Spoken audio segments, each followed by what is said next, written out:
Hi friends, जय जगन्नाथ। मु आज आपण मानकु देखाइयाकु जाउची बिना प्याज रसुण रे तड़का डालमा। यह बहुत कम समय रे आपण तैयारी करि परिबे। ताले चलंतु आमे तैयारी कर नबा। देखो फ्रेंड्स, मु आज आपण मानकु देखाइयाकु जाउची बिना प्याज रसुण रे डालमा।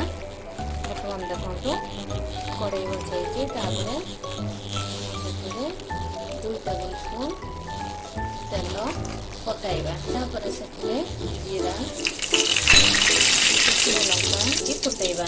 तापर मुझे छोटा अटा दिखले कहीं आम बिना प्याज रसुण करते प्याज रसुण करें तेना अटा देकी डालमाटा तैयारी कर। देखो फ्रेंड्स, मुझे प्रेसर हरड़ डाली पपया आउ गाजर बैगण देकी प्रेसर सीटी मार नहीं। देखो सीझाटा भल भाव में सीझेला बेले से लुण हल्दी देकी प्रेसर रे गोटे सीटी मार ने। देखो भल भाव सीझी जाइए डालमाटी। अदाटा भी भल भाव आसला। आम से कलर आसापी कि लंका गुंड देवा।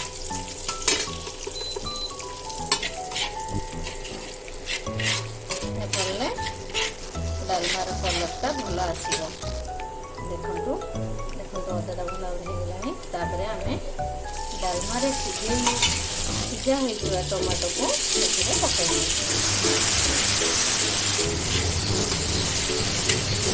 कलरटा बहुत बढ़िया देखा आम से अल्प हिंग दबा।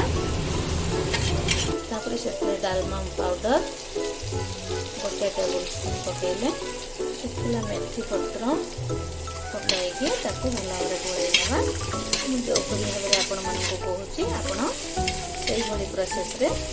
देखो तेल उपरक उठला।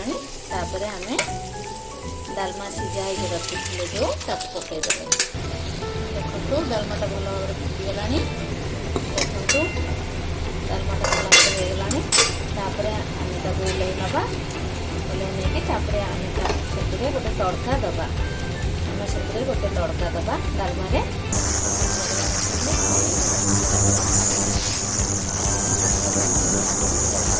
तेल तातीगला जीरा लंका दे तड़का देले।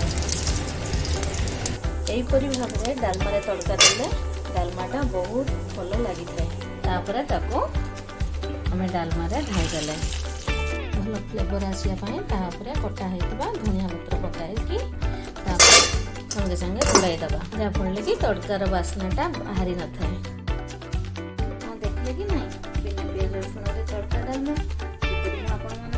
कली आपण तुरंत जाइए घरे तैयारी करंतु। आपण खातु और अन्य खुआतु। खाइबा आपण मानकु किपरि लागिला मते कमेंट रे निश्चय जणाइबे।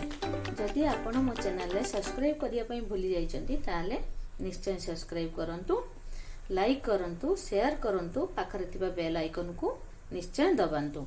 रहिली बाय।